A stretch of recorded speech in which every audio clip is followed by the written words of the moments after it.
Hello, Hello. Amy. Hello, are you okay? Yes, I'm good, thanks. How are you? Not bad, thank you. Oh, cool. There's Trish. So, Trish, just change your name and tell us where you're from. Do you know how to do that?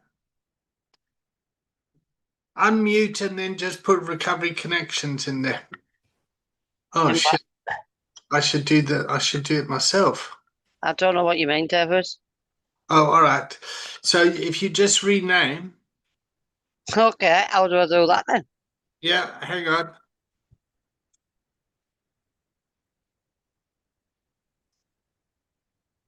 I'll do it for you quickly. Thank you.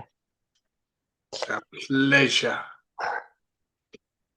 All right. Amy, can you see the screen? Yeah, Can you read it for us, please? yeah, I've read it. Can you read it out loud? Oh, yeah.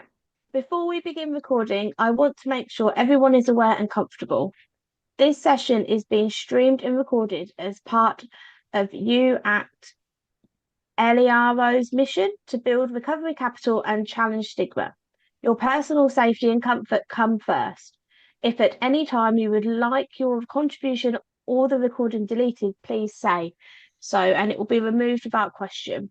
Please remember, take personal responsibility for what you share. This is an adult learning environment, not therapy, mutual aid, or a faith based organisation. If you are happy to proceed, please give a verbal yes or use the chat to confirm your consent to the recording. Yes. Cool. Can I have a verbal yes? Yes. Yes.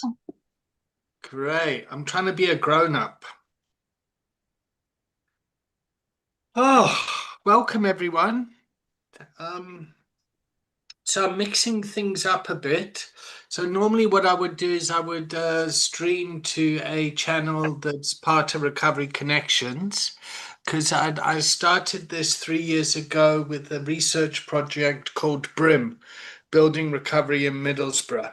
Yep, and for 3 years I've been capturing all this information and doing research on it. Oh, yeah. And I don't know why I've left it on your desk. well, that's some background noise there, Trish. Yeah. And in that 3 years, I worked with Epic and Raw, Reach Out and Recover.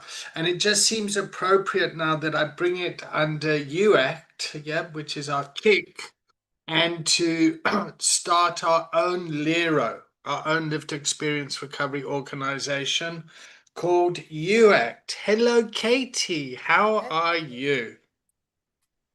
Okay, thank you. How are you? I'm good, thank you. I'm good. I'm just mixing things up a bit. Are you okay that this meeting is recorded? I am indeed. Yes, Yeah. Do you understand that this is training? I do indeed. Yes, Do you understand this is an adult learning environment? I do indeed. Yes. And this is not clinical group work or a mutual aid group or a faith-based organization. We're a classroom. Yes. Yeah. Understood.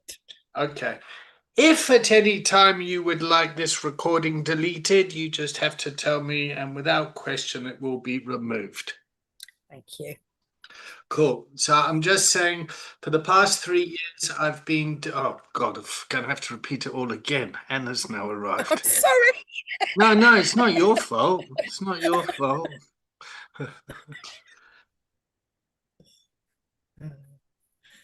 I've been running training myself this week, David, and I've had to do it about 30 million times, so I know. Do you also have a recording, a preamble recording? No, I don't, but I do have to repeat myself. Was asked to record it. I'm not ready for that yet, David. I'm Oh, not okay. confident enough. All right. Hello, Anna. Hello, Paolo. How are you? Hi. Sorry, Okay. I'm a bit late. I was logging in and I got a very confusing phone call. So I'm confused. But I'm here now. So thanks. Okay. I've just got an emergency call here, which I need to take. So I'm going to hand over to Katie, who's going to get you to read the screen. and then take the Okay. container for a bit. Yeah, absolutely. Okay, so has everyone checked in, by the way? Have we checked in yet or anything? No? Okay, so I guess read the screen first, the pre-recording consent. Before we begin recording, I want to make sure everyone is aware and comfortable. This session is being streamed and recorded as part of UACT Lero's mission to build recovery capital and challenge stigma. Your personal safety and comfort come first. If at any time you would like your contribution or the recording deleted, please say so, and it will be removed without question. Please remember, take personal responsibility for what you share. This is an adult learning environment, not therapy, mutual aid, or faith-based organisation. If you are happy to proceed, please give a verbal yes or use the chat to confirm your consent to the recording. Aye. Yes. Great stuff. I can see nods. And I'm guessing, Paolo, you're an old hand at all this. You're a yes, aren't you? Yeah, well, yes. Thank you. Okay, so let's I don't know what David was going, but let's start with a check-in, shall we? See where we're all at today. Who would like to go first? I'll go. Checking in, relieved, tired, and relieved. My son works away from home, and 3 days ago he'd lost his phone, and I haven't heard from him since, and I've finally heard from him this afternoon. So I know he's safe, I know he's well, so I'm all right. Just a bit tired today. That's me, thanks. Who you tagging? Trish? I'll tag Anna. Hi, yeah, I'm checking in, still a bit confused because of that phone call just now. I was like, yeah, I can talk right now. Can I call you back at 5? And they were like, no, I'm actually leaving and we're not here tomorrow. And can you just now? And I was like, no, I can't now. And so I just have to let that go. And I hate stuff like that. But otherwise, I've had a bit of a hectic week and kind of getting myself back together. And it's a heat wave here, so I'm very close with my lovely ventilator, and it's too hot basically to do anything. But I'm here and I'm okay, and bring it on. Yeah, just taking it minute by minute now, and I'm tagging Paolo.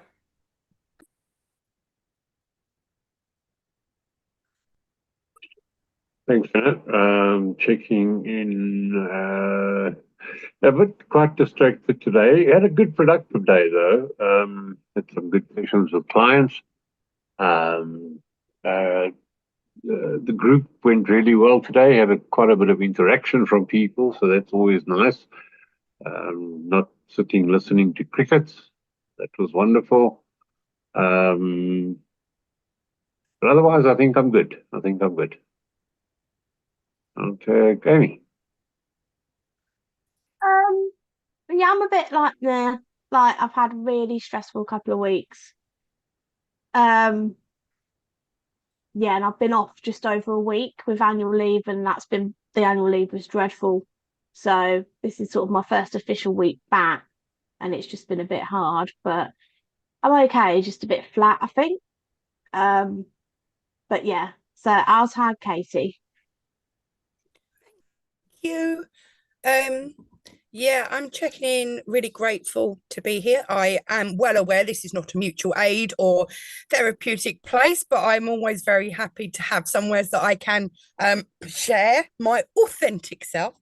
I've had an amazing week. It's been really brilliant, but I am absolutely exhausted. I'm really tired. I'm not sleeping. And also something really pissed me off today, and it made me have to look at myself. And so, I mean, I'm in one of those spaces where there's some things are amazing and I'm excited and really enthusiastic, and other things is like I just want to go to bed for a week and forget the world exists. So that's where I am. David, tagging you. Oh, thank you.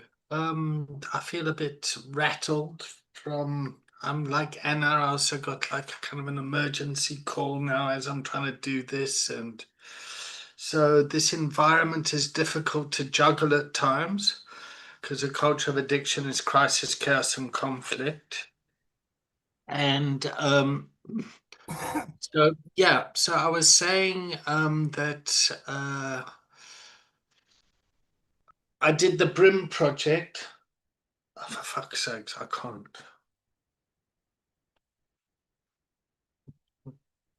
Building recovery in Middlesbrough.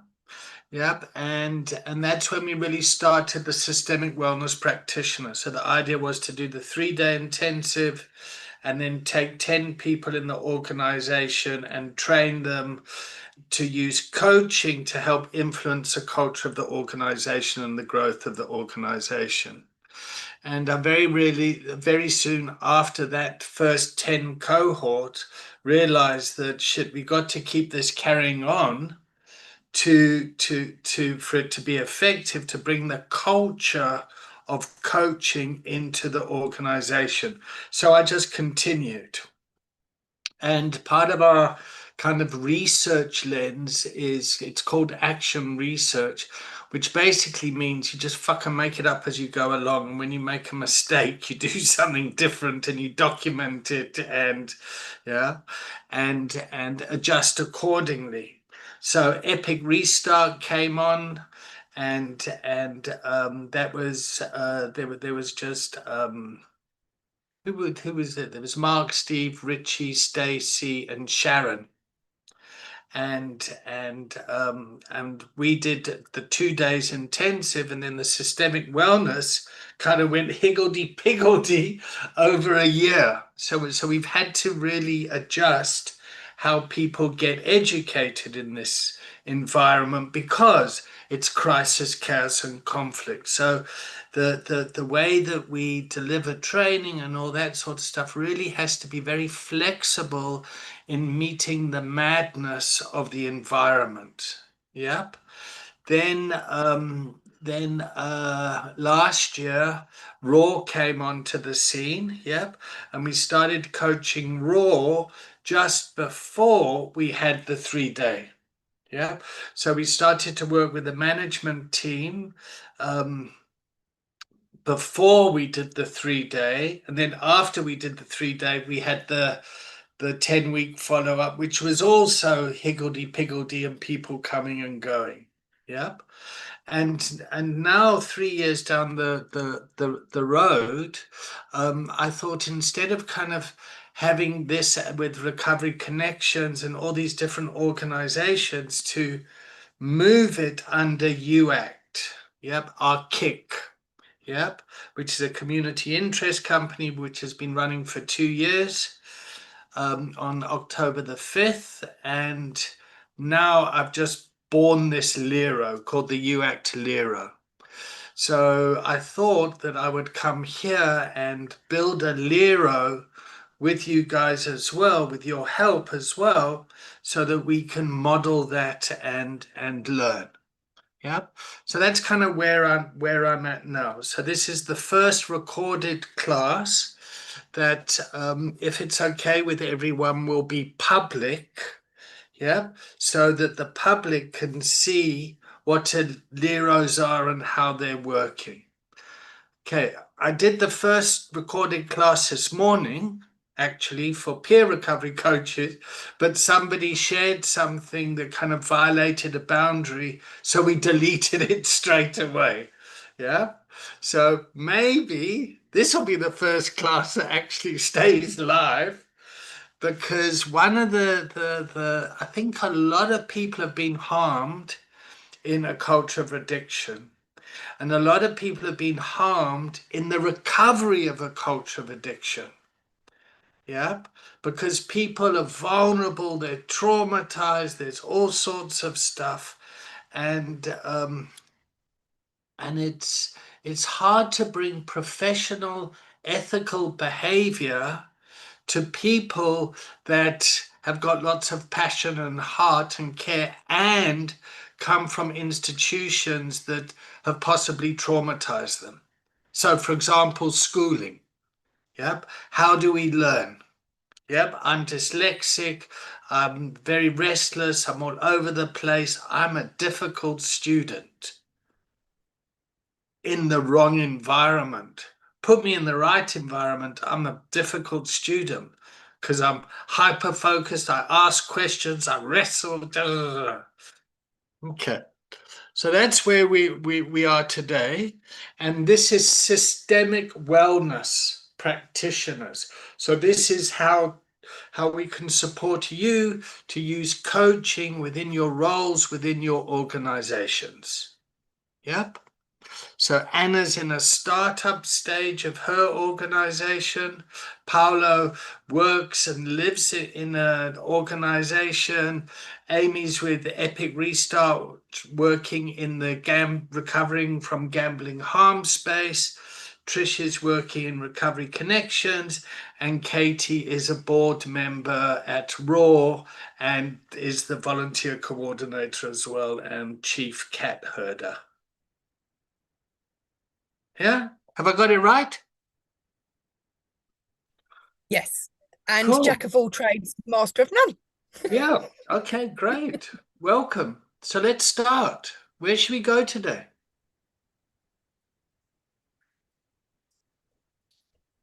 Is With in everyone mind all what- right? Let's just do, is everyone like, I feel quite rattled. Anna, I could see you're quite rattled as well, so I relate there. And I think just kind of psychic safeties. I just want to check, are we all right? And that might be me just saying, fuck, am I all right? I'm good. I think I'm good. Yeah, I think I'm okay. You know, it's like I said at my check-in, it's very much a game of two halves. You know, real passion and lovely stuff going on, but also very tired, very overwhelmed, a really big recognition of the mammoth task I actually have on my hands at times. But I'm okay, and I'm glad to be here. It's so important to have this space for learning and dealing with that stuff.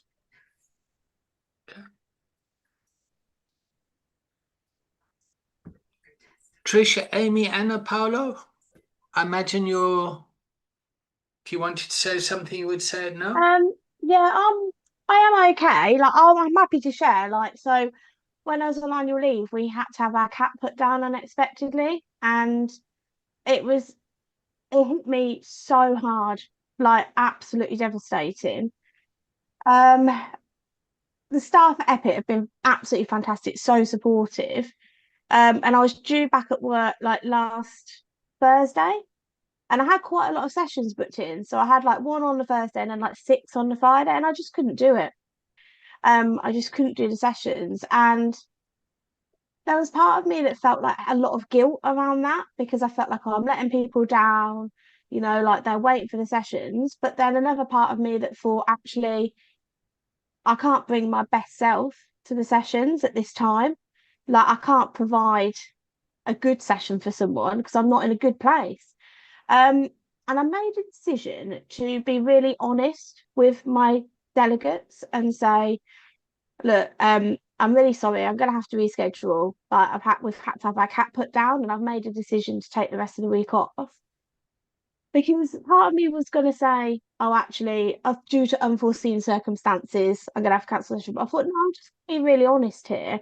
And they all came back. They were all lovely about it and said, I'm really, most of them were like, I'm really sorry to hear that. Of course, we can reschedule. Because I thought, actually, I'm always like preaching at people saying, you need to put yourself first. Like, put yourself first. That's what recovery is. But it's okay to be selfish.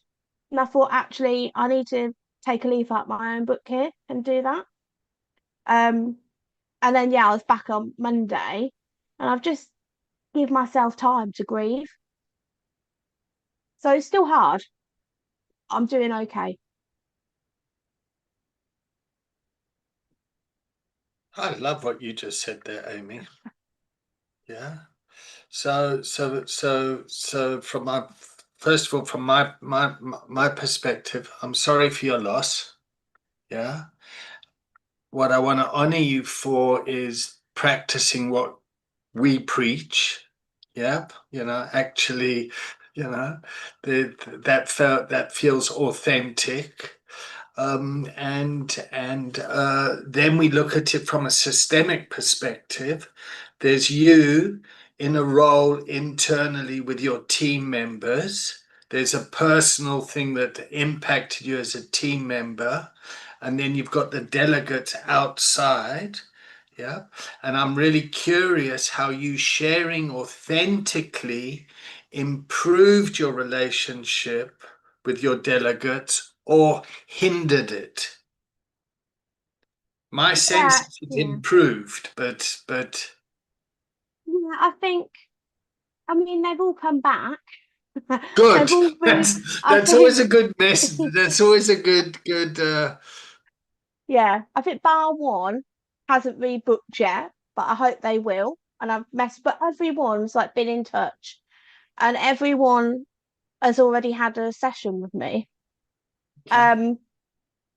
And I think it just makes me a bit more real. That actually, just because I'm a recovery coach doesn't mean that I still have ups and downs like everybody else. And because I do think sometimes, when I have the sessions, people say like, oh, I about the ups and downs, and also sometimes we talk about motivation, sometimes we talk about other stuff that's going on. And I think they think that because I'm in recovery, I'm doing the coaching, I don't have that now, but I do.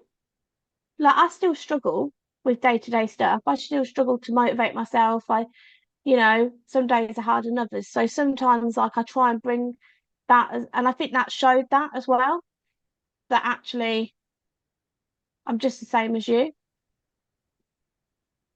That's what I So, hoped it would achieve. so it actually enhanced the relationship by you modeling your response to it, sharing your response, that people can actually say, oh, so that's how you respond. Yeah, there's a great. I don't know what to say other than Anna, you got your hand up, but Anna obviously knows she's got her hand up because she put it up. Okay, I can give you 5 suggestions, but I'm not sure if you want to hear them. I could Okay. actually give you 10. Thank you. No, But I would also just, I won't mind if you just keep saying, Anna, you've got your hand up. But I'll probably continue laughing if you say so. Okay. Now, I just want Proceed, Anna. Pardon? Proceed. Yeah, okay. Aye, Captain. No, Amy, I just want to say I can really relate, and I'm sorry about hearing that. But I do feel like it really makes sense that that's how people responded, because if I look back at when I was still in recovery, or I am still in recovery, but when I was still, really in the beginning of my recovery, when I spoke to people who used their own lived experience, I always felt so much more understood and connected. And I see now when I'm talking to people and share my lived experience, that it's so helpful and that I get the same response from people. Like when I share my lived experience around food or my eating disorder, there's a lot of people are like, I don't, when they're still sometimes in a bit of denial, which I was for like, I don't know, the first 25 years of my life. Sometimes they're like, well, it's just, they have some things around food, but they're not really seeing it as a problem yet. And then sometimes I'm like, would you like to hear what my experiences are around that? And then they often say yes.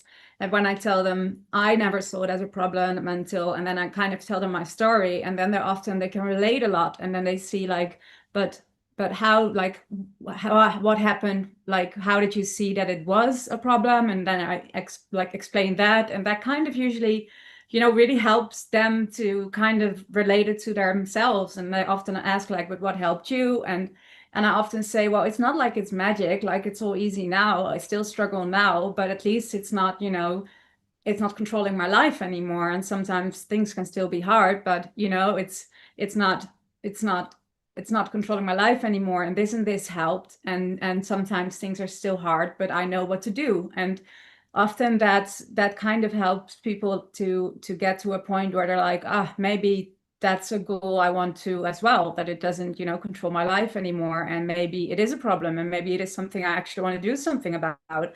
Also, because they hear like someone telling them, oh, I've been where you've been, and it's actually doable to change that. So that's why lived experience used to really help me in the process of getting better. And I think that's why it's also helping other people, because they see someone who's actually been there and like is a human, who's not like someone who's just, you know, sitting across the table telling them what to do, but who's actually showing them, you know, and being human. Yeah, thank you. Yeah, I completely get that. One of the downsides of sharing your lived experience as well is the ignorance of the listener. Yeah. So, for example, when I hear about eating disorders, yeah, I often say fucking completely inappropriate things and being completely unconscious and not knowing about, and then that has an impact as well.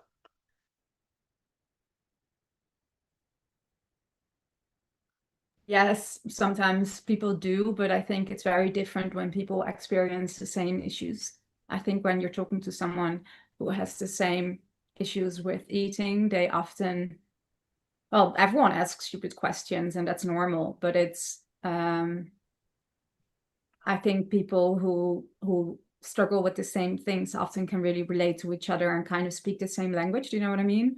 And it's not like everyone with that issue is the same, you know, everyone is still unique. But I think especially when people are kind of unknown with a certain issue, then it's just a complete new world for them. And that's normal, because, you know, if you start talking to me about, I know something that's, I wanted to name something, but seriously, I can tick like every box. But if you talk to me about something that I've never experienced in my life, then I will be clueless, and I'll say this the most stupid things, and I'll, you know, don't start talking to me about economics or about whatever, because I'll be, you know, I don't know what you're talking about, and I'll say all the wrong things.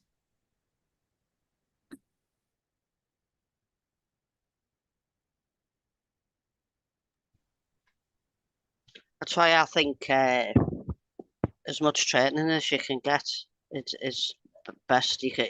I think you can never know enough when it comes to helping people in recovery, because there's always something you don't know about, and like you're teaching each other, definitely.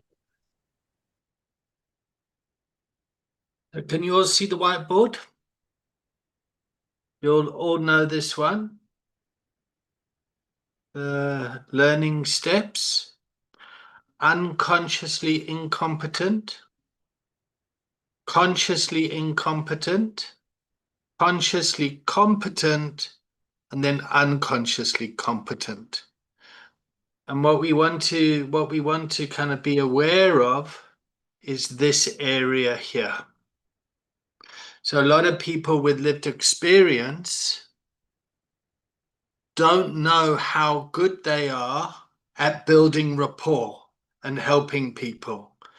So hopefully by doing this coming to these classes and that, people become aware of how competent we actually are. Does that make sense? And we must also be aware of how unconsciously incompetent we are. So, for example, me changing and putting that recording thing in place as a kind of a safety thing, I'm very unconsciously incompetent around the bureaucracy of things, safeguarding, things like that. You know, it's like, I just think, oh, fuck it. I used to stick a needle in my arm and shoot heroin. You're fine. Like, what the, you know? And the more I go down this road, the more I kind of go, oh my gosh, okay. And then I'm going to say, to have the humility to say, okay, well, I've got to make this better. Yep. And this is what the systemic wellness is about. How can we make ourselves better as individuals and the roles we fill within organizations? Because the problem out there now is, oh shit, we need to get someone with lived experience in. Let's put them in the organization. Let's try and fit them in our box. And they're actually harming the individual, they're harming the organization, and they're harming the people that they want to serve. Yep. So that's a fuck up. And to give you an example in the South African context, when it came to trying to right the wrongs of the past of apartheid, if you take someone who's been oppressed and hasn't had the same level as education as other people, putting somebody in a role with a computer and then saying, here you are, you've got the job now, you're in the role, but there's no training. Yep, that's just traumatizing for the individual. Yep, it doesn't help the organization, and it really pisses off the other people that can do the job, that have had the support to fulfill that role. And then what it does is it creates tension within the organization. Yeah. So, and it's the same thing. This is a diversity issue at its core here. You know, people with lived experience have been stigmatized, shamed, locked up, had their kids taken away, you know, kicked out of school. Now we're saying, okay, yes, we need them. We put them in organizations, then expect them to be able to perform like normal people, whatever a normal person is. I'm just saying it because I know the politically correct police are out there somewhere. But you know what I mean? So, proceed, Anna. Hi, Captain. No, I think it's beautiful what you said about people with lived experience being more competent than they realize. But what came up for me is something that I'm also working on in other ways and sharing in other ways, is that not only do I think that people with lived experience can really add something, but I also think that a lot of people, and then I kind of think of the people with a lot of knowledge, like really high scholared psychiatrists or psychotherapists with a lot of power, they are actually very unconsciously incompetent because, you know, they think they know it all, but they don't have any lived experience and they're not aware of how little they know. And they can be very arrogant and use their power in a very wrong way. So I think that's also something that the world or the mental health care system should become more aware of, because, you know, they think they know it all because they learned it in books and have high degrees, but they don't know people and they don't know how it is to have to actually, yeah, I don't know, I've said enough, but that just came up for me when you, yeah. Anna, that's wonderful. So I'm just going to draw this again, and excuse me if you've seen it before, but if we take our adult learning environment, and you've got people that have come from the ABC route. Yep, that's action, behavior, consequence. And so, for example, you'll have I'll just use a psychiatrist here in this scenario. That's the kind of knowledge people need to get. So kids, you go to school, yep, go to nursery school, primary school, high school, university, all that sort of stuff. Yep. Each year there's exams and things. If you pass the exam, you go on to the next level. Yeah. If you fail the exam, you repeat the year. Yeah. So I'll just go with my example just because it's kind of easier to talk about me. Excuse me for being self-centered, but there we go. So I went to school, and I'm born in the UK, went to school in the UK, went to South Africa. It was a very different learning environment in South Africa, and I failed that year. And then you repeat the year, and then you have to go. So when I failed there, it was I failed because of my spelling, and actually I was dyslexic, and nobody could diagnose it, and I was living in an alcoholic home, and blah blah blah blah blah blah blah. Anyway, then I go carry on, blah, go again, and then I failed grade 9. Yep. Repeat the year, and then eventually I passed. And I got to leave high school, but my grades weren't good enough for me to carry on and go to university. What did happen is I got called up to the army, so I ran away from the army, and I came back to the UK, and I started squatting. And when you squat, you've got to break into an empty house, put a lock on the door, blah blah blah. Do you know all this stuff? I think I've told you these stories before. Yeah. But anyway, I learned how to become a locksmith, and then you connect the electricity, and then I learned how to become an electrician, then you connect the gas, and you learn how to become a gas man, and then you start to learn in the environment to survive. And then I liked to take drugs, so I started to buy and sell drugs. So I learned about supply and demand and business and customer relations and all that sort of stuff. And I started to learn skill set from the environment that I'm in. Yeah, until I lost everything and I kind of ended up here. Yeah. So the way that I learn is through play. Then we get this thing here, which is called the ZPD, the Zone of Proximal Development, which is the distance between the teacher and the pupil. Yeah. And so in Anna's case here, if Anna is down here, and she's speaking to the psychiatrist up here, who went to school, did everything right, passed all the exams and everything, yep, all the tick boxes and everything, but doesn't have the lived experience like that we're talking about. Yep, in this space, there's a huge gap.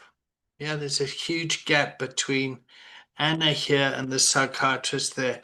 And what Anna's talking about is the psychiatrist being unconsciously incompetent. Yeah.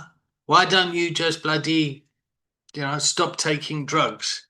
Why don't you control the amount you drink every week? Why don't you reduce by whatever? And what we're trying to do here in the coaching space, yeah, is to work in this area, where there's a mixture of experience and learning. Yeah? Sorry, I'm suddenly getting all self-conscious, thinking I'm boring you. And then what we need in the environment, yep, is people, our peers with a little bit more experience. Yeah. Is then you build up a chain of knowledge within your organization. Then this becomes institutional knowledge. Yep. So for example, Katie, I'll draw Katie in purple over here. Katie is at this level. Yeah. She's got lived experience. She came onto the training, so she kind of started, well, let's start her over here in a puddle. Yeah. Yep, she's come into recovery. Yep. Ambassador, volunteer, whatever, and started to move up. And now she's a board member of a kick, yeah, which has a whole lot of responsibility, governance, finance, there's a whole lot of bureaucratic challenges that Katie is responsible for, which she's completely unaware of because the environment that she comes from, it's like, And so this is the challenge. This is what systemic wellness needs to kind of do, is to support people in learning in this area. Does that make sense to everyone?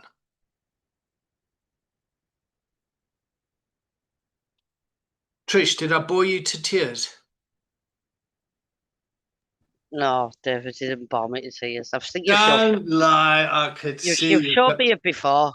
Yeah, I could see you got that. Oh fuck, not this one again. Oh, No, it's good for a refresh. is it? Yeah. Okay. Oh. So next time I do that and you've seen it before, just say, David, we've seen this. Has everyone seen it before? Oh God, so they're like, well, why didn't you tell me? No, because it is good to have that refresh. We forget about these things. We have so much stuff. There's stuff all the time. I know there is for me, and I need those reminders of that. I absolutely need it. So it's not boring at all. So repeating stuff is very important, particularly when it comes to behavior change. And for children, that structure is very important. You go to bed at this time, you get up at this time, Father Christmas comes this time, this is when your school holiday is, here's the Easter bunny, this is what we're doing here. It creates a sense of safety. That's why in rehab, it's so important that lights out at this time, get up at this time, groups at this time. Yeah. And as an organization, you need to hold that stuff, but you need to be very comfortable with the chaos that comes with it. Yeah. So the way that they used to teach us at school was cane us. Yeah. If you got something wrong, you'd get beaten with a stick. I mean, like, fuck, it's madness if you think about it. But let's beat. So people wonder why I'm traumatized when I go into a learning environment. And what's really strange is when you create a learning environment that doesn't have that sort of stuff, people feel traumatized. Like when they create a classroom and say, all right, we're going to sit in a circle, you don't need any pens, papers, pamphlets, anything. People go, what the fuck? What's going on here? And then they go, oh, but I was expecting a PowerPoint. I thought this was going to be boring PowerPoint class. Where's the... I'm not learning. Really? I really love that, because I've kind of had a little bit of that experience this week running training for new volunteers, but it's peer mentor training is the official title, and there's an official certificate, but I do me, I do us, I do this, I mean, obviously I do it so that they meet the standards they need to meet in the criteria, I'd make sure I do that. But I know at the beginning I had 10 of the fuckers this week and that's the biggest I've had, and so I was obviously nervous around that, because it's a big thing, but I don't use the PowerPoints. There's a few bits, but mostly, and I say, right, I'm just going to get rid of that, because actually I can't teach you a lot of this. We need to learn together. You are going to, obviously there's the guidelines, there's the best practice, which we have to do, but the day-to-day stuff, and it was so interesting, people who really didn't want to be there, and by yesterday were like, I was so anxious, but you took that away. It did not become a school environment. It was a conversation. We was learning from each other. Everyone got really comfortable to share parts of their own experience, so that it was real life learning rather than, but do you know what I mean? So it's so important. And that's what this stuff has brought me. It's very, very important in our organisation to be able to do that. So I guess I'm thanking you, actually, David. Thank you for showing me the way. And say, oh, sorry, I've gone unstable. Am I back? You've gone unstable. I mean, I always was, David, but you know. And I did not say the C word until the 3rd day. So I'm improving as well. You never said container. Yeah. Or check-in. You didn't say check-in. Or contract. Oh, I know what word you're... Yeah, okay. Yeah. All right, Amy, do you want to Yeah. come in? I think it's really interesting because when I was in rehab, when we had the session, like the therapy sessions as a group, it was all PowerPoint. So it was all PowerPoint, it was all worksheet. And I like wrote everything down. They were like, why are you writing stuff down? And I was like, I just need to. And it was because if I didn't, my mind would wander off. And I'd be like, I don't know what we're doing when we're doing it. So I built this like massive folder while I was in rehab. I probably looked at it, like I could probably count on one hand the times I've looked at it since I left rehab. Um, but then I remember coming to your training and thinking like, what is going on? Like, I'm not sure what's happening, but I didn't write anything down. And I can remember more from that than rehab, I would say. I mean, obviously I took a lot away from rehab, but it was very classroom structured, which I didn't think it would be. I thought it would be a bit different. But obviously they're still doing that. What is going on? Yep, I know that feeling well. Yeah, I have to agree with that. I think so long as you're getting the message, like when I do smart, it's not I don't PowerPoint it and stuff like that. It's literally just a conversation and getting the little tools in that into that conversation without it being draining. Yeah, definitely. Like PowerPoints are not good to me. But I did do the same with the safeguarding. Sat and wrote every single thing down, so it's thinking, and I've never looked at it. Like I just you do it that many times, you just yeah. Proceed, Anna. I was just looking something up because I'm not sure if this is a Dutch. No, I don't think it's a Dutch thing. Have you ever heard of Kahoot? Okay, maybe it's a Dutch thing, but I emerged from under a stone a couple of weeks or months ago because the kids I'm coaching, they had to make a presentation, and apparently this is like what all kids do at school, but I was out of it for a while and they all used Kahoot, which is like this app that you can make, you know it, Katie? Yeah, you can use this app and then you can ask questions and the audience has to like they can use their phone to answer and whatever. So it's like it's really hip, and we didn't say they couldn't use it. First of all, I was very surprised that all the kids just immediately used ChatGPT to make their PowerPoint. I was like, what are you kids doing? Like, you have to use your brain, stop it. I'm not stupid. I see what you're doing. But then they all used Kahoot, and they were like, how do you not know this? And I was like, I'm sorry, I've been off it for a while.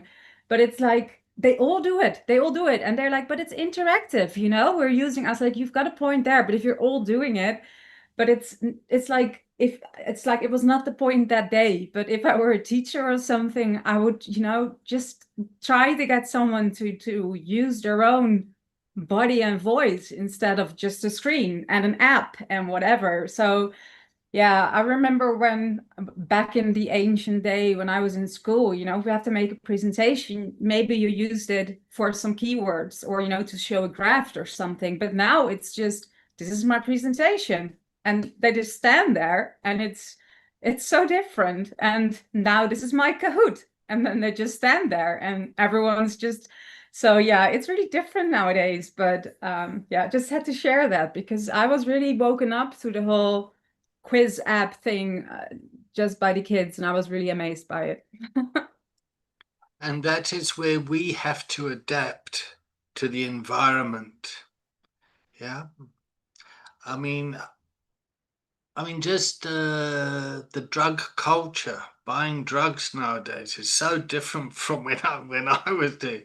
We had the dealer at the end of the road, and we'd have to wait for it. Now it's all on the internet, and people paying with crypto, and it's like, oh gosh, you know. And yeah, people with addictions are pretty ingenious people. They make shit happen.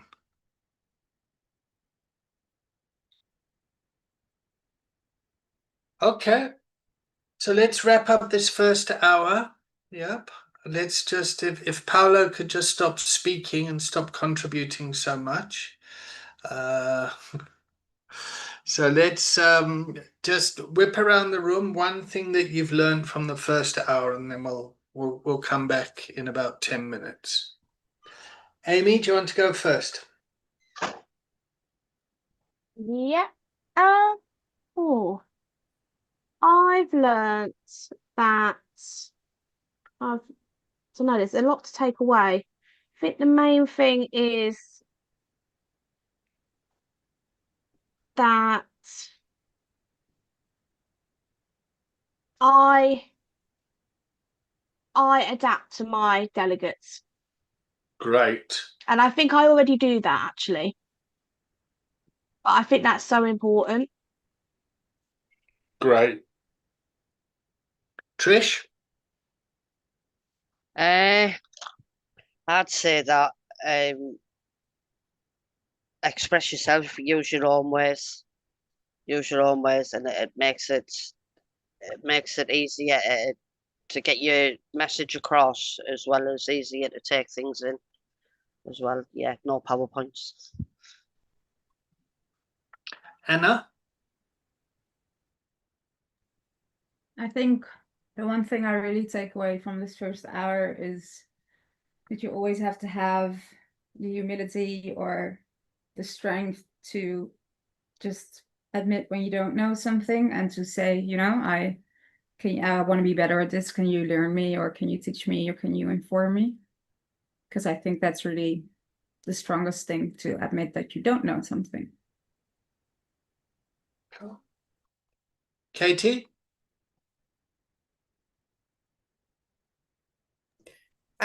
Yeah, I've learned that I am unconsciously competent, and also as I said, how much this has given me, because it's been a natural learning to actually embrace my own way of doing things and know that's okay. That's okay. I don't have to be that academic, brainy, PowerPointy person. I don't have to be that way, because the way I do it is perfectly fine, and people get something from that. So, you know, that's nice. It's given me a nice little feeling. Cool. Hey, how are you doing? You want to Hey. kick in? Hello. I've had a cancellation, so I thought I'd join. Wonderful. Yeah, I'm good. Thank you. Very good, actually. You want to check in, Craig? Yeah. Can you hear us all right? Yeah. Feeling positive. Feeling positive. Just put your name in just rename yourself so No everyone worries. knows who you are. My name. There you go. Epic Craig. Great. All right. Well, it's wonderful to have you here. Just so you know, this is being recorded. It will be a public link. And yeah, if at any time that needs to be taken down, let me know. Yeah.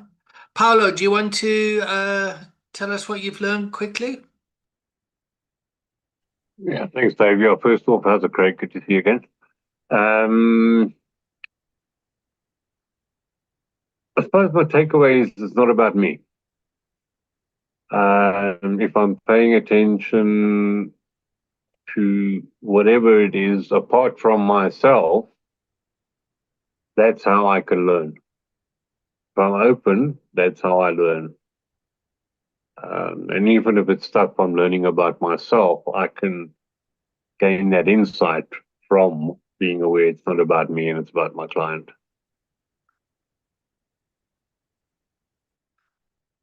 Cool. All right, everyone. So, Craig, we're going to take it was going to be a 10-minute break. Now it'll be a 6-minute break. Well, let's give them 7 minutes, 8 minutes. All right. See you at 2 minutes past. How are you doing, Craig? Yeah, very good, very good. I think I finished these sessions back in May. Yeah, But like just really busy. Like that's great. looking after 30, 35 people, I think. 35. Wow. So yeah, it's going really well. I've had some unbelievable feedback recently. People coming to a close, you know, and changing their life for the better. So yeah, really feel immersed in the team. Oh, isn't that nice, huh? 1%. I mean, you know, when I started doing this, there was always like questions, you know, there's things come up that I didn't know how to deal with, and now I feel like I'm the boss. But no, it's going well. It's going well. So you feel confident in your role? Yeah, I do. I do. Great. There's still little moments I creep in, but I keep reminding myself of the feedback, the job I'm doing, the people I'm looking after. So yeah, I think it's always going to happen early days, but I just feel good. Feeling a good Great. moment. All right, I'll see you in a minute. Right, I'm going to have a cup of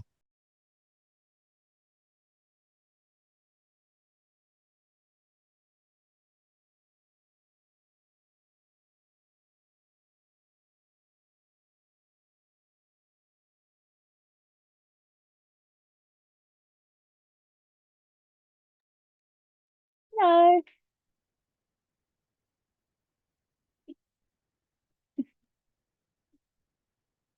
What are you speaking there? Just said hello, that was all. Oh, I was chewing on the Kit Kat. Oh. Are you all right? Yeah. Had a nightmare this week, obviously, like I was saying before, cancellations and that.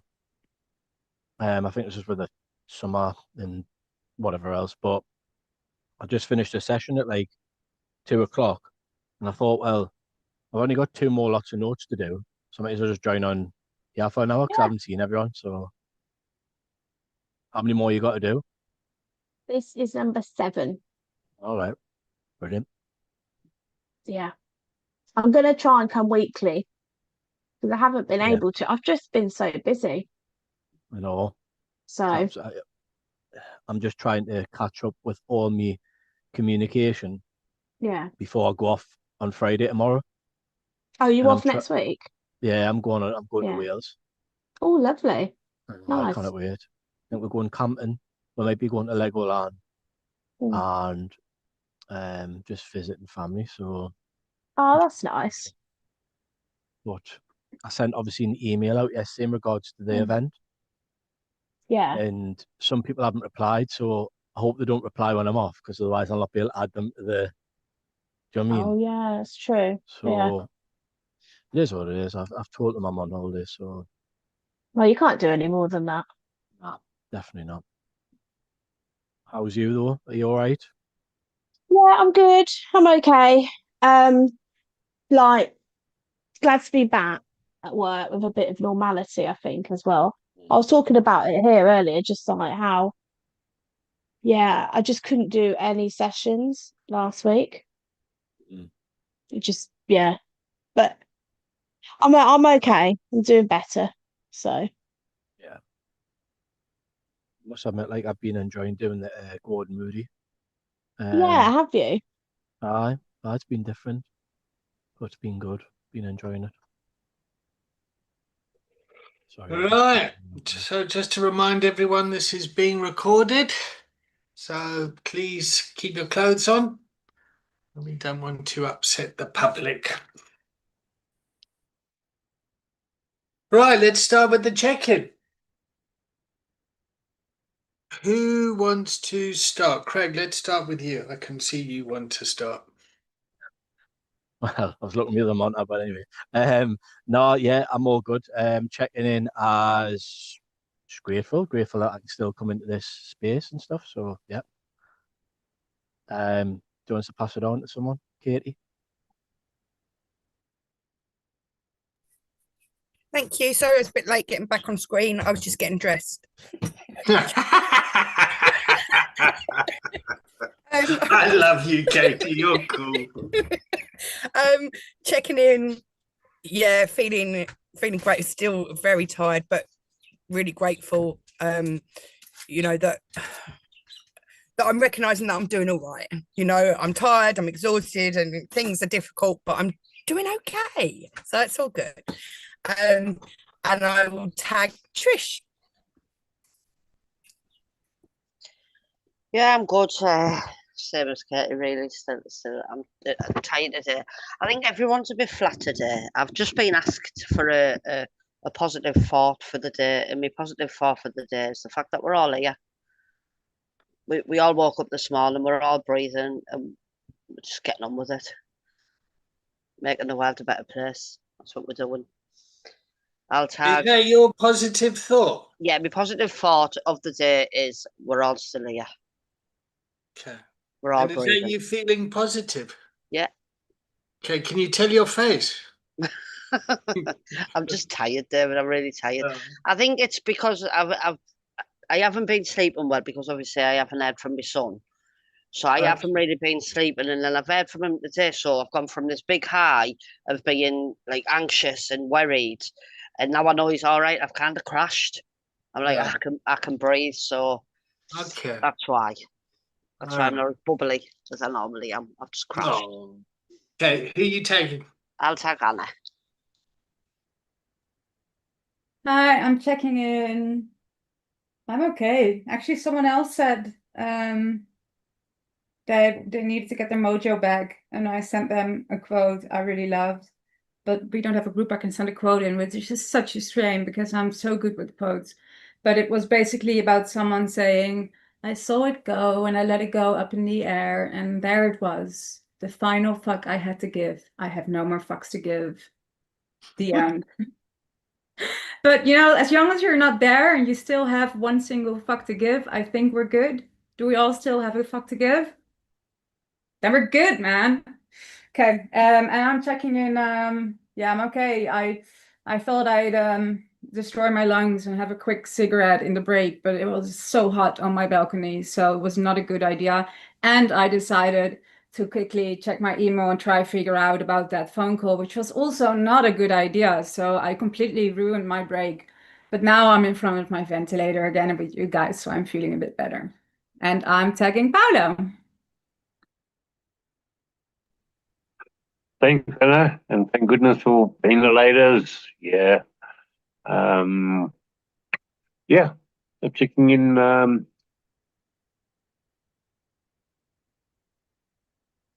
appreciating. I've appreciated the container so far, so I'm looking forward to the next bit. Cool. And shall we go to David? Yep, I think that's everyone. Yep. All right. Who uses AI here? Who uses ChatGPT? Yeah. All right. So I'm Yeah. going to send you a link in the chat. Yep. Which is for ChatGPT, which is what I'm building for our content and our reference to help Alero. And the first thing I want to share is I want your feedback on a policy around AI. And I'd like you to kind of read it with me to see if you're okay with that. Yep. All right. So, Katie, are you up for reading it? Yep, no problem. UACT Lero GPT use policy. 1. Purpose. This policy provides guidance for the ethical, safe, and effective use of GPT technology to build recovery capital, break stigma around addiction and recovery, empower people with lived and living experience, support peer-led learning and community engagement. 2, scope.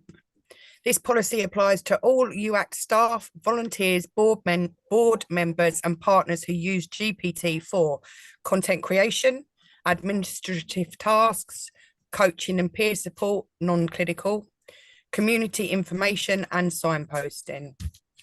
3, core principles. A, transparency. Always make it clear when GPT has been used to create materials or provide support.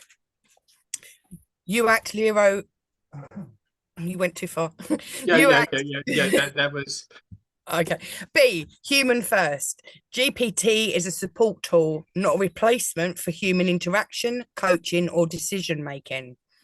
C, safety and safeguarding.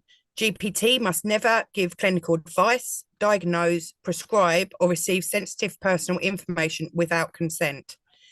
Any safeguarding concerns must be escalated in line with UAC's safeguarding policy. D, cultural intelligence and inclusion. Use GPT to challenge stereotypes, promote inclusion, and reflect diverse lived experiences. 4, acceptable uses. Drafting educational and training material resources, assisting with funding bids, ideas, summaries, and non-confidential content, producing non-confidential notes or summaries for events and meetings. 5, unacceptable uses. Offering clinical, legal, or financial advice, replacing a peer coach, mutual aid group, or therapeutic support, making recovery pathway decisions without human involvement. Oh, more. 6, consent and privacy. If GPT is used in a group or one-to-one session, participants must be informed and give consent before use. Personal identifiers must not be entered into GPT without explicit permission. Any participant may request that their contribution or recording be deleted at any time. 7, accountability and review. GPT use will be reviewed quarterly by the UACT board to ensure alignment with our mission, values, and the LERO national standards.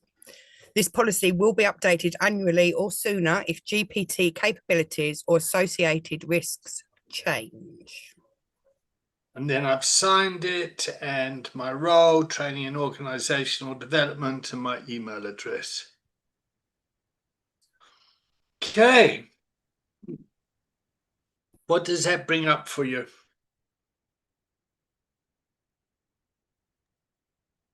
I think it would benefit some organizers, well, probably most actually. And I'm thinking about one-to-one sessions on my behalf, because I take notes throughout the session and then I upload it onto a system. I'm gathering that if I had ChatGPT or AI, that it could probably try and summarize it for us. And then just a case of copy and pasting, it might reduce my admin time. I don't know. Yeah, And if it reduces your admin time, what's the benefit of that? More productive, less pissed off. Just honest, because I think sometimes it can, people could think like, oh, a couple of notes here and there is nothing, but then it soon adds up, and if you've got back-to-back calls, then you say, I'll do it after that, and then you don't have your dinner, and then it just all adds up. So I think it's just cutting time and helping me. So it frees you up from the admin side of things, so you can spend more quality human time to be with the people that you're working with. Yeah. And I think sometimes as well, like, even though you're listening, you look down when you're writing. And I know it's only a glance. I make people aware, obviously, that I'm making notes, but I think being engaged fully in that call, even though it would still be the same, but maybe looking directly at them might change their perception of the call as well. Okay. All right. One of the big things that I really want to support is diversity and inclusion. And a lot of people that I work with is English isn't their first language. And when it comes to drafting emails or things like that, people are finding it very beneficial to communicate what they need, and to have the GPT create a letter that is in an English that people would take hours to put together. And me personally, being dyslexic, I find it very helpful with that. I would sit in front of an email and angst about words and grammar and things like that because of the trauma, because of the shame that I had growing up. Yeah. So I find it very enabling from that perspective. Yeah. The downside is what?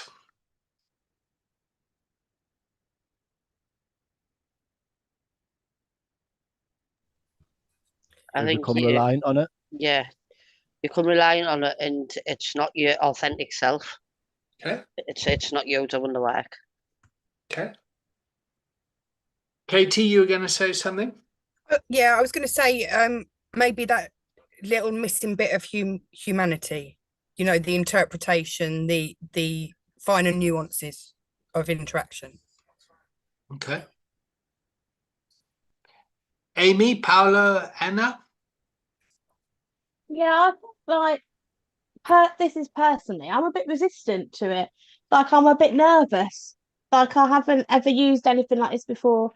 I've only used this is quite bad. I've only used Chat GPT recently to ask silly questions, like what it is basically in my personal life, because I like a lot of my delegates use it. They talk about it to say for health, for mental health. So I was like, I'm going to look into this and just see what it is. And I just find it fascinating, but also I'm a bit like, oh, I'm a bit uneasy because this isn't a person I'm speaking to. So yeah, I'm not sure how I feel about it at the minute, if I'm honest, because Well, you are sure you feel uneasy about it. yeah, I think also like I'm one of these who's a bit resistant to change. So like if Yep. I've And got a there's way of that too. I've got a way of working, and I do get what Craig's saying, like especially for me because I have ADHD, like my notes do take quite a bit of time and sometimes they stack up a bit, but they do get done and I have a system. So then if something came in, even if it made my life easier, that upsets everything for me and it takes me quite a while to change. So yeah, I'm not sure. So, Amy, I think you hit the nail on the head when you said, I looked into it because my delegates are using it. And I think we would be remiss to not think that our delegates, participants, whatever you want to call them, don't kind of use these sorts of tools. And there's a lot of misinformation that people can get out there, particularly around addiction or recovery or mental health or that sort of stuff. Yep. And we need to meet our delegates where they're at. Yep. So what was Anna talking about? Kahoot. What was it called? Yeah, it's Kahoot. It's like an app. You just fill in what your presentation is about, and then it pops up the questions it's very easy. Apparently, it's all the kids use it. And that's the thing. So the teacher is up here, all the kids are using it, and we can't be up here saying, "Oh well, it's not happening. We don't like it Yeah, I because think it's being used." teachers are actually using it too because it's very interactive. So you get the kids to actually, pay attention. So I think maybe the teachers started using it, but now the kids are using it for their presentations. And I'm not against it. It's just, you've got to evolve and adjust. So it's not just everyone looking in their phone and not interacting anymore. But yeah, it was a new world for me. And what you were talking about ChatGPT. Sorry, Paolo, I'm jumping in. I'll keep it short. Keep going. I think I feel a bit uneasy about it as well, but that's also because it's just new for me, and for me also the humanity and the authenticity and like the me in it. But I'm not. I have to get into it more. I think because it's happening, But I've used it once, I think, because it was just a Dutch holiday Sinterklaas where we write poems for each other and stuff. And my brother and sisters and I were just making fun of this. We have this lunatic, crazy auntie, and she always writes this. Okay, I won't get into it, but yeah, we had a lot of fun with ChatGPT with that, because she just had to like give them a few words, and it's hilarious. But yeah, I haven't used it for any professional things or private things other than that. And I think, you know, it can be very useful in when you talk about administration and stuff, but maybe, you know, as long as you check it and like check it, and then also you have to bring in the humanity and yourself into the words that are just words, you know, you have to, because you are the human who was actually there, and you know, there's no, I always ask when people send me or talk about ChatGPT, I was like, yeah, but did they care, you know? Is ChatGPT feeling yet? Is there like empathy yet? And no, there's not, you know, so that's what you have to add. So I think you can use it and it saves time, but you still have to put in you. But that's my opinion. Thanks, Anna. Paula?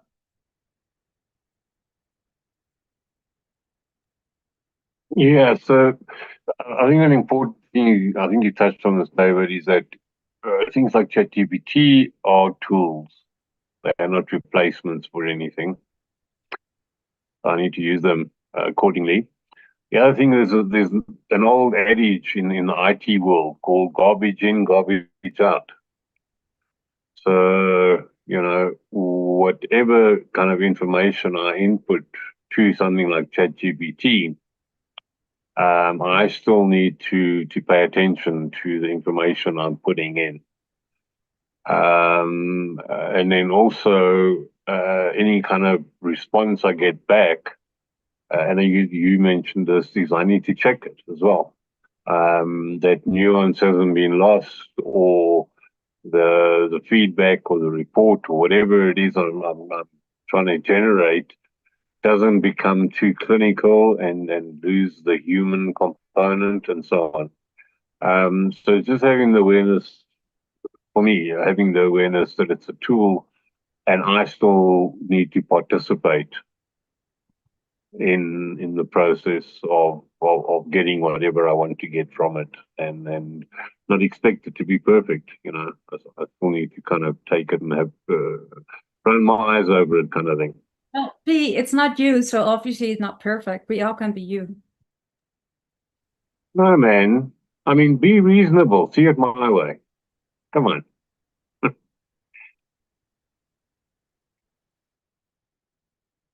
Okay. All right. So I would say that, well, in fact, I'm going to talk about my experience. So in 2014, I had the idea of cell phone rehab. Yep, where rehab was on a cell phone. Yep. In 2016, the technology came out that enabled us to create that for free using Workplace, which was Meta's product. Yep. And then to get people to interact using video conferencing and that sort of stuff was fucking hard. People were resistant to it. Then COVID happened. Then all of a sudden everyone had to do it. Yep. And there was kind of is watershed moment the right word? But like people started to connect online. Yep. Nowadays it's quite normal. Yep. We connect online, we train. I feel that we build good rapport. There's good stuff that's happening. I don't think I've ever met Katie in real life, have I? Yeah. But yet I really feel like I know you, Katie. That's in fact I haven't met Anna either. Paolo, have I met you? Never. Are you actually real, or are you like this? Yeah. Yeah, you're real?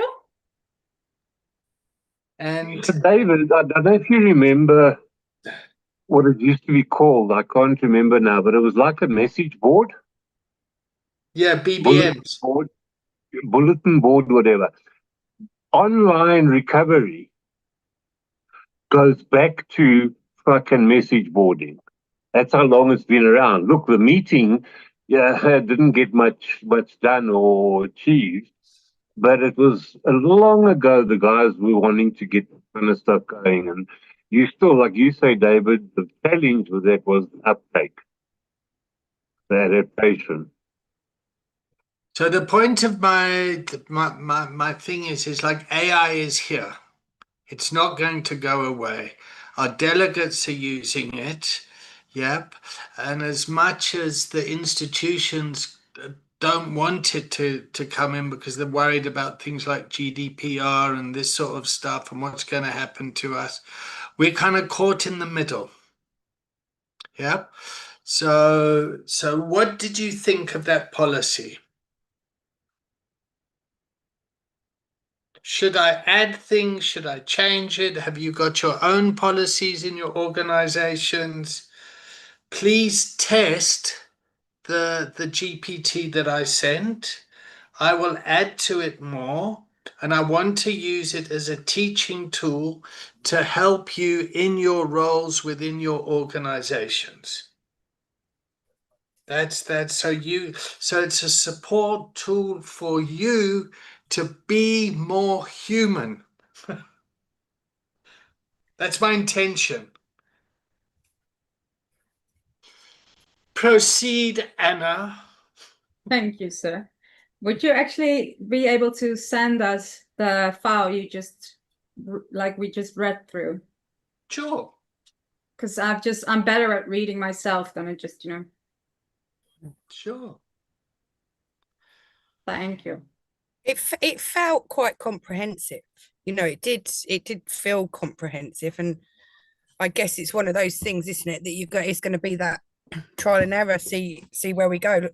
Like we say with anything new, there'll probably be something along the lines it's a bit of a fuck up and you have to adjust it, but it seemed really comprehensive.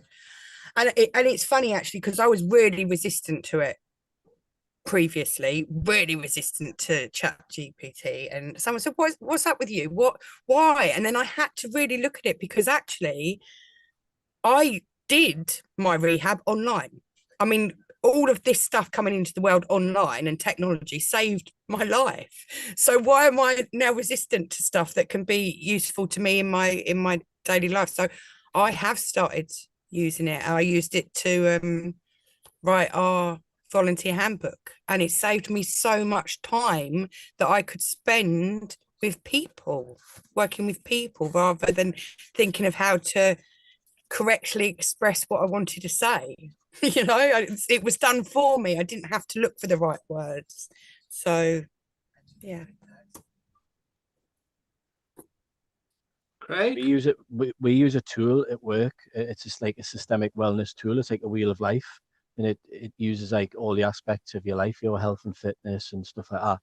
And there was one guy in particular struggling to cook or to think of meals, and I suggested ChatGPT. I said type in what you've got in the house and it'll tell you what to make. And I know sort of we talk about that human element, but I think in a way, like if you're stuck, it just makes you that little bit unstuck at times. So I've got to be honest, I use it for trying to draft up emails, because the way my brain works, I have a vision, but sometimes I can't really put it out on paper. I know what I want to say. I know how I want to say it. But sometimes that just doesn't come out, and then ChatGPT gives me that ability. So, call it cheating, I don't know, but it definitely helps me in that respect. So the only other thing I was going to what's happening now, Craig, is we're being honest about how we use GPT in the workplace environment, which is much better than kind of using it and not saying it. Oh, Yeah. 100%. Oh, I tell everyone. Yeah. No, I'm commending you. It's important that we're transparent around it. Yeah. Yeah. 100%. With the inclusive bit, Transparency is I think when it comes to GDPR stuff, it's transparency, consent, and knowing where the data is and being able to remove it. yeah, 100%. I mean, with inclusion as well, like when you're talking, I was just thinking with deaf people, like for AI, for example, being able to read what comes on the screen, whether that's the AI tool. I don't know how they would respond, or I don't know how it would work in that respect. But like, you know, when we think about inclusion, that sometimes I think deaf people and blind people maybe get forgotten about a bit. Like I'm working with a blind individual at the minute, so yeah, I think it's a really good policy, really good tool, and definitely something for the future. Like, I'm afraid the future's here. yeah, future's bright, future's orange. That's what Okay. So do you see my screensaver in the back? yeah, I love it. Yeah, that was generated with you using the GPT, the logo, and No way. That's class. yeah. That's brilliant. Okay. All right, so I'm navigating this space with you. I'm working it out. Yeah. Here's a policy. I'm putting it forward to my peers at other Lero organizations. Yeah. And yeah, I feel good about that. It feels kind of responsible.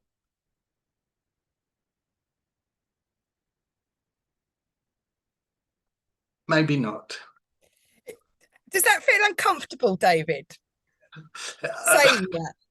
That's such a yes/no question. You should know better now. Yeah. How does that make you feel to make that statement? It makes you feel responsible. No, you know what I do have? I do have an anxiety that someone's going to kick the door in and say, "What are you doing? Who do you think you are?" And I can answer that question. Yeah. I think I'm David. Yeah. I think I'm trying to do my best out here. I'm really trying to use technology to be inclusive so that we can get better treatment outcomes for everyone by creating better recovery capital resources for people should they want to enter into a culture of recovery. And we're developing the fourth sector here. Yep. So the fourth sector, in case you don't know, is you get the private sector. Yeah, where there's a lot of people in recovery that get harmed by the private sector. Yeah, a lot of private rehabs that are not okay. Yep. You get the government sector where a lot of people can't get treatment because of queues, waiting lists. I mean, if you just look at the UK, to get a ADHD diagnosis takes 5 years. You know, that's not okay. Then you get the charity sector, yeah, where people are doing this for charity and vocation, and that has its challenges too. Yep. And then you get the fourth sector, which is trying to bring all of those together. How can we create sustainable organizations? Yep. How can we behave to the good of everyone, to the population? Yep. And how can we stop being taken advantage of in the charity sector and rely on handouts? Yep. And it's a difficult dance, especially in the Lero space. I mean, down here in London, there's like you'll get a £10 Greg's voucher if you'll fill out a research report.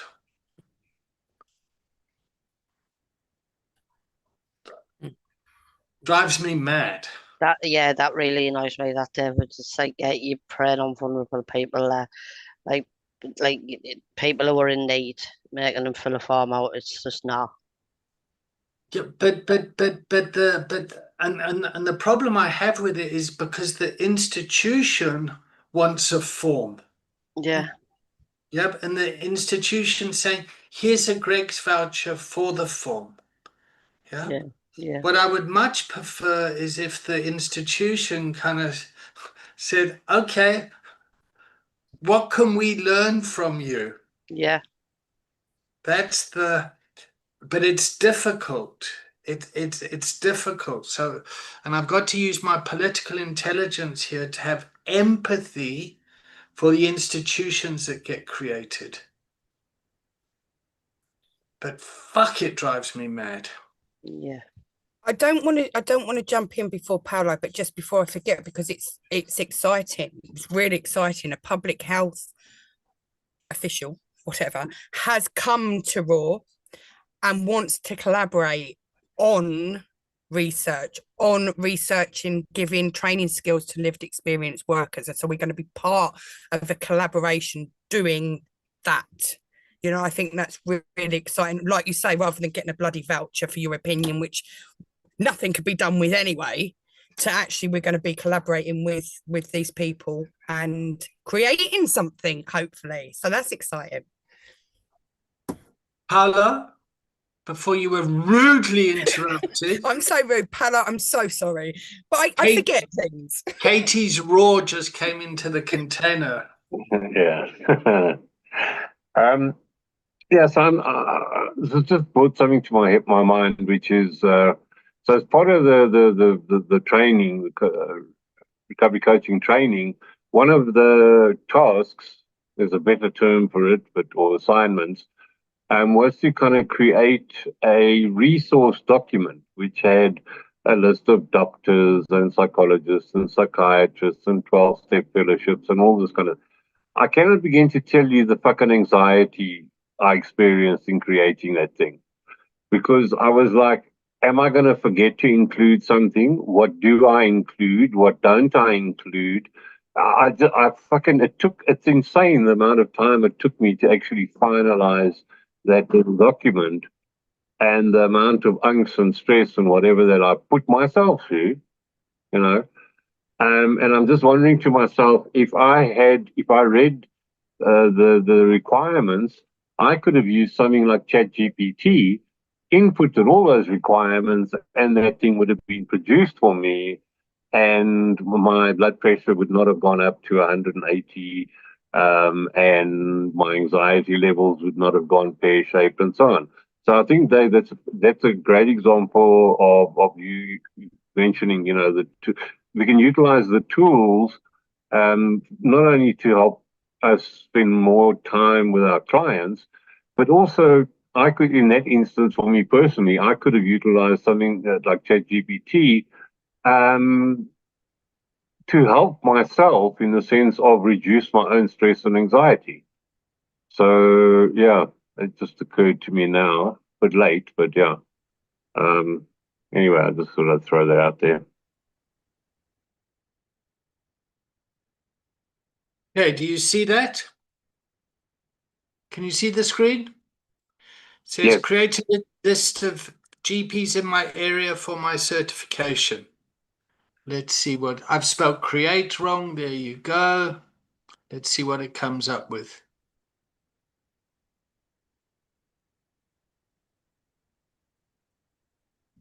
Oh, this is where it falls over. There we go.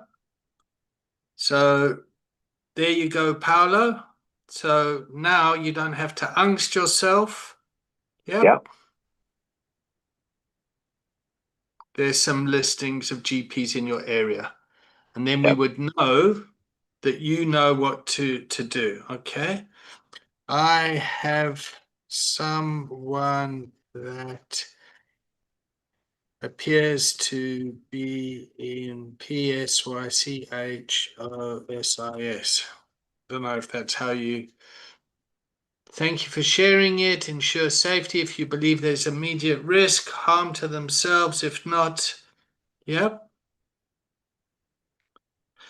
For you as a support or coach, it's your role, especially as a recovery coach or peer. It is not your responsibility to diagnose or treat psychosis. The ethical and safe action is to hold a compassionate boundary. So for me, this is a good teaching tool. Yep. If you're working with UACT or Maoni, you can refer to the safeguarding and the code of ethics. Would you like help locating the local NHS crisis team or A&E base in your area? Yeah.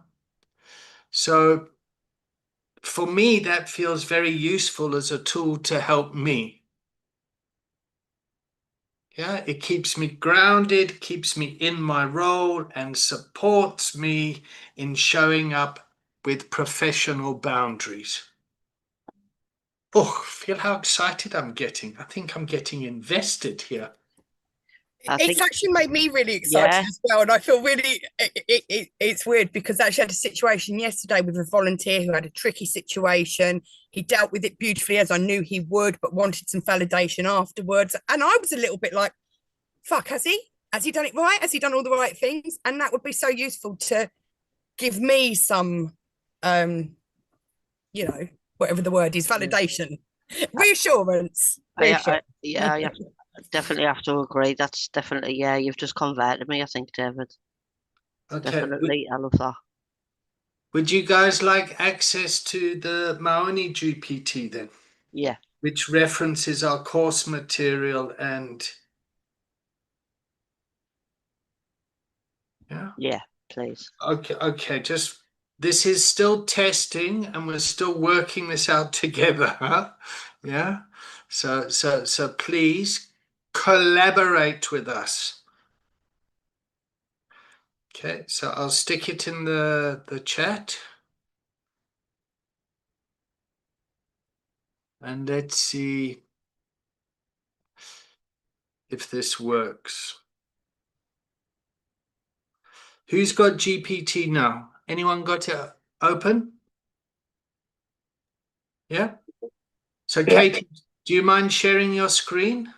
Click the link, share your screen, and let's just see if that works. Amy, are we freaking you out?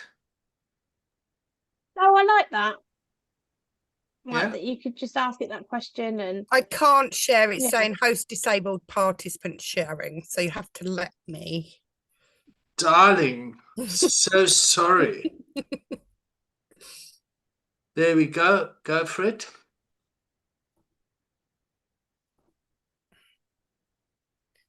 There we go. Amy, I was just going to say as well, it's quite good for signposting as well. You know, a bit All like right, David so used for the... So just this is your recovery learning guide. Yeah. All right. So I'd ask a question. What do we want? Throw one at me.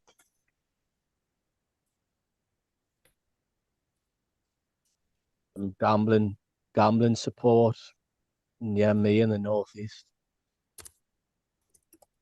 How do I win £1 million? Don't ask me.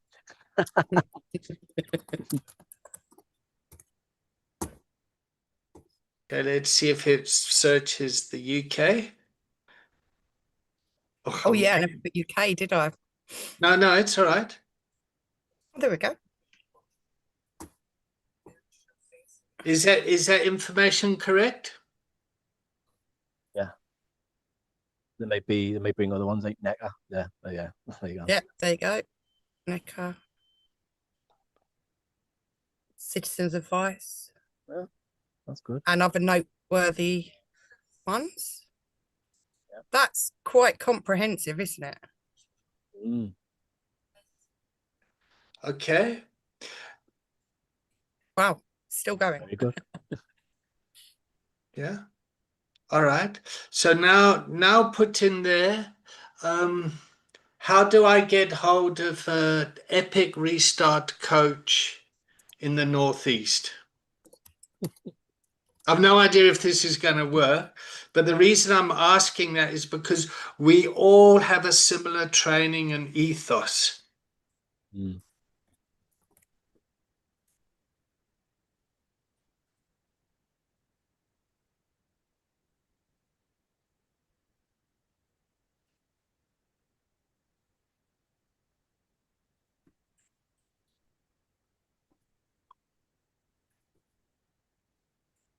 There you go. How to access. Mm-hmm. Is that information correct? Yeah, I've just never searched that before, so I'm actually buzzing. You've actually what? I'm just happy. Like, I've never searched that before, so it's like literally perfect. Everything's perfect.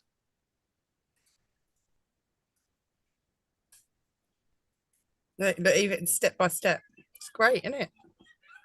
So I think this would be a great tool for a coach or a peer mentor to support people. Yeah, for sure. Yeah. Mm. All right. Well, let's try one more. Let's try. Tell me about Roaring Kent.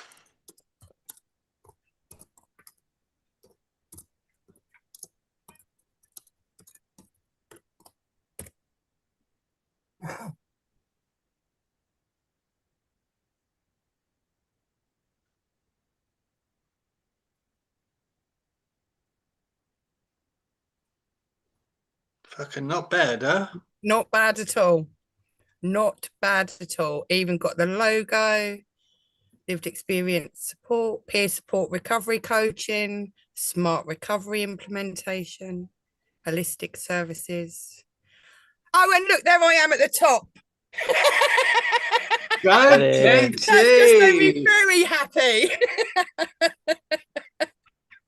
And passionate peer mentor. Oh, that's great. That's really great. All right.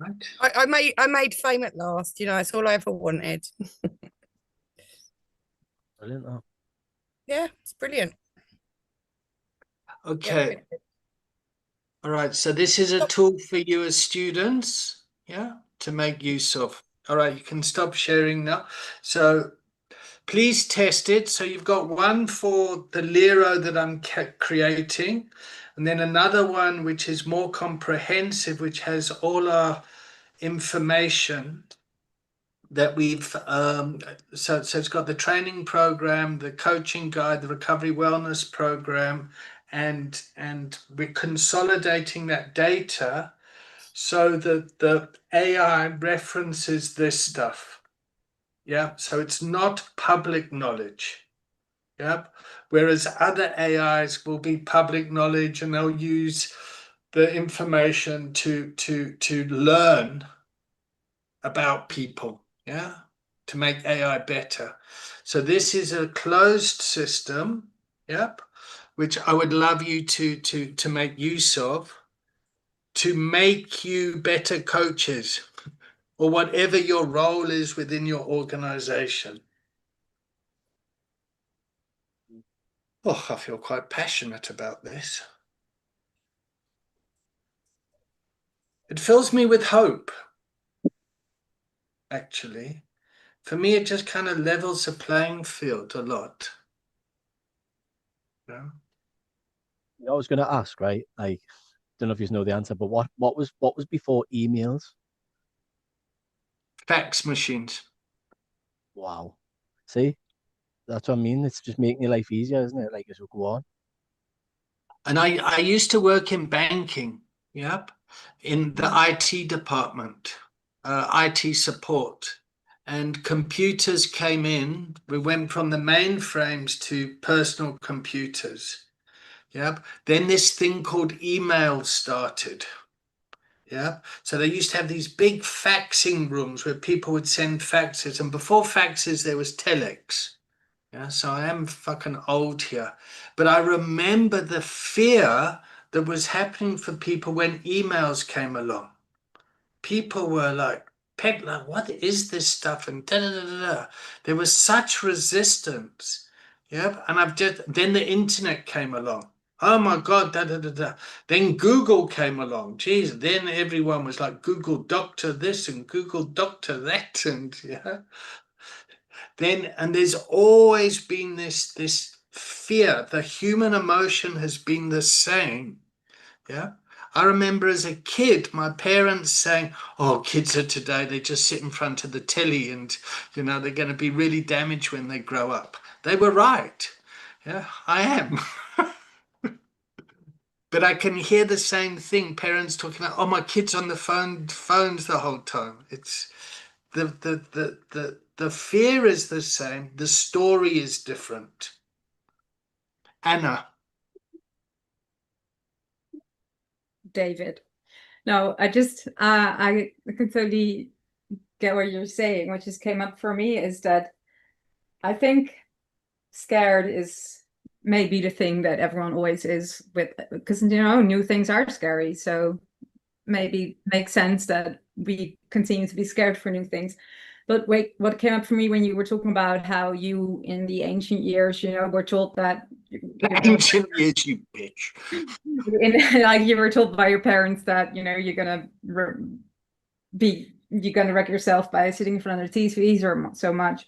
I was thinking about my brothers and sisters and raising their kids, my nieces and nephews, and how they all have screen time now, and their parents can lock their phones from a distance and give their screen time, and they can actually see what they're doing on their phones. And I don't think that's such a bad evolvement, because I think when we grew up in the ancient years, we got access to this whole new world, and our parents had no idea what we were doing.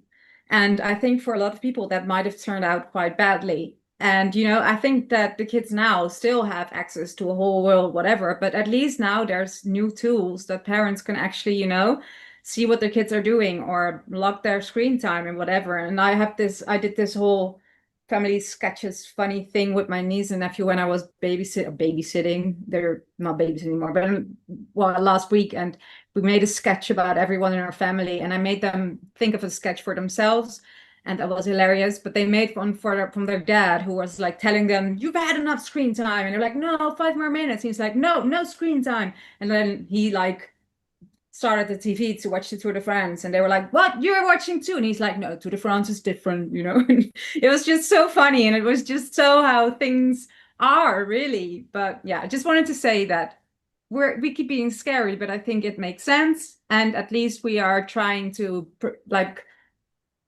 protect our kids now from the world that we know is quite dangerous online. And when I was a kid, in the ancient times, we used to leave the house in the morning and nobody knew where we were. They couldn't get a hold of us, nothing. In fact, nobody fucking cared. They were too pissed. All right, everyone, listen, I've had a wonderful class. Thank you so much. Let's start the checkout.